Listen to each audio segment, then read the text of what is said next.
and then in subsequent conditions you can refer to these guys. We'll see more of that tomorrow, but so there is then a sort of internal anaphoric relationship between these boxes, which lets you add information to one of these but not the other, which sometimes you want. But we're getting a little bit ahead of ourselves. Are there more questions?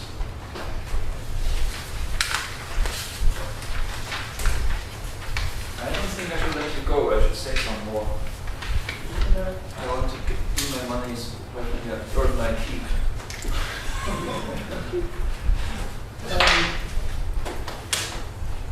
How would you represent this like John doesn't own a car? If he did, it should be in this box representation, ERP. Well, basically, it doesn't work with what we did today. Because the error that we saw in those boxes, that is only for indicative conditionals, not for counterfactuals. So,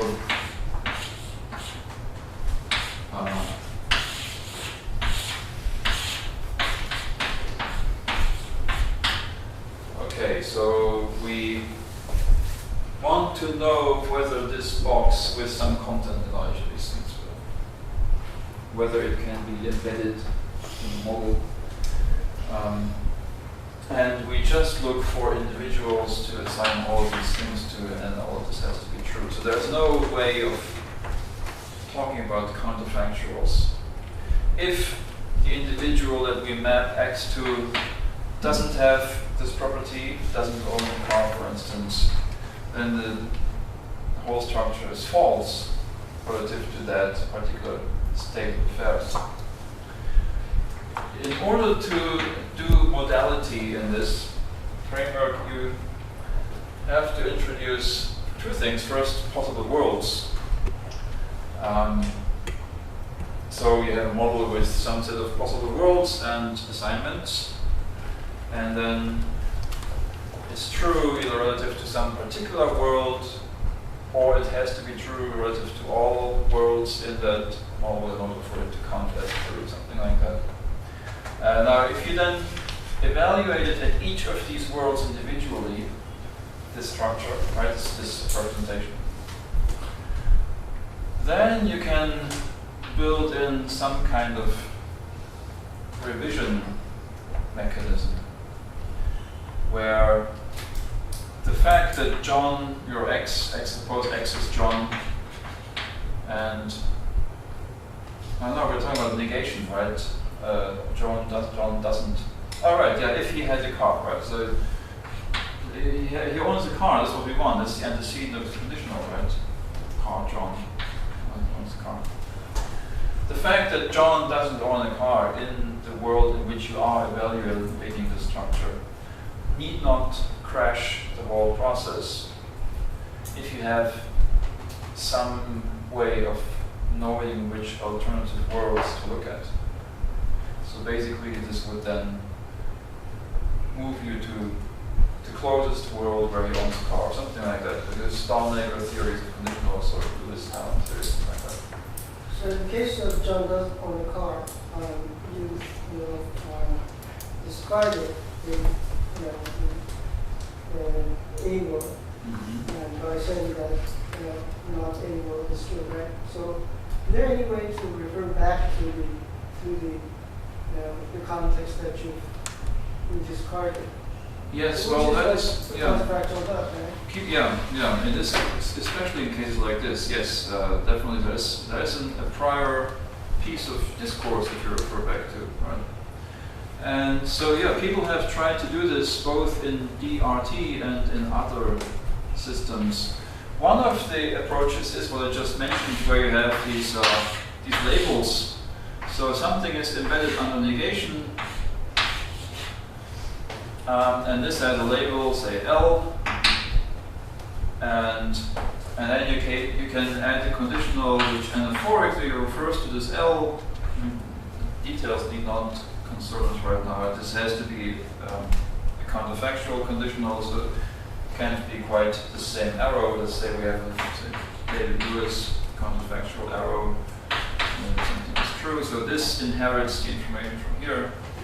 And you need to somehow stipulate or explain why it works only with this arrow and not with this. This cannot pick up this information, this one can. In DRT, since you basically do everything in a syntactic way, not in a linguistic sense, but logically speaking, you're messing with the syntax of this box language. It actually gets pretty complicated and very messy. You get all kinds of notation floating around and so on.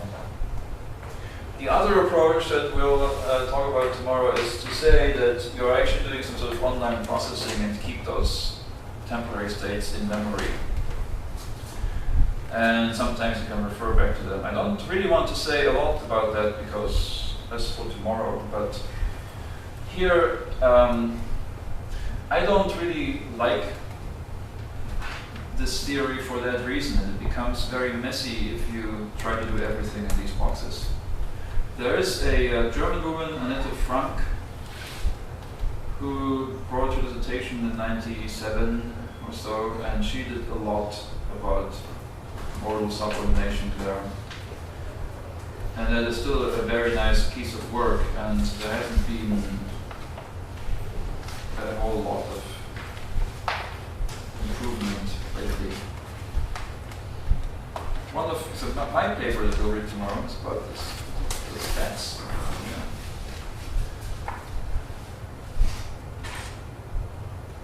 Yeah, so with modality it gets a little bit tricky.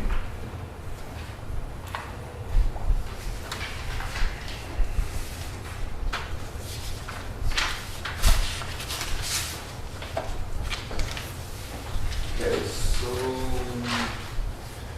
I was going to say that we won't say anything about modality here, but there's just, to actually look at all the pages on page 21. There is actually a modal operator there. That's also something we'll see tomorrow.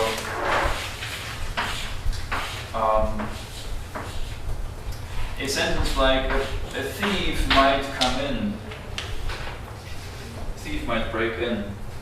The might, obviously, is a modal expression, right? And it has to be, if you want to account for modal expressions, you need to extend the language of these boxes. And this is the diamond from modal logic, which is, there's some accessible world in which this is true.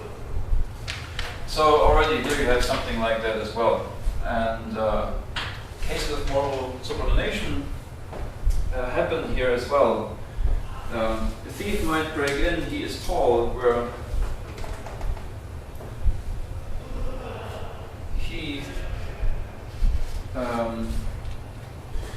he is supposed to refer back to the thief doesn't really work in 84, right? Unless you have the structure in 85 in mind, where the thief has wide scope over the modal, and then so this is a specific reading where, well, nothing very interesting happens. But it's a fact that in 84 he is tall is bad, but something like he would take the silver is good. Right. So it's again one of those cases where if you have a modal in a new sentence, you can reach into the modal context from before. But if you don't have a modal, then it's closed off. In this theory, you really can only stipulate when that happens. I'm not saying that these other theories are much better. There is still a lot of work to be done on this. So, didn't make pretty work a little bit on model subordination. Harry, in Japanese. A little bit. This was part of this dissertation. So yeah, Japanese also many interesting questions.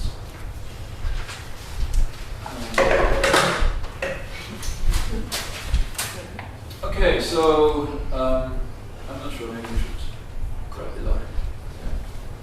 Thanks a lot. Tomorrow, then we'll do some more.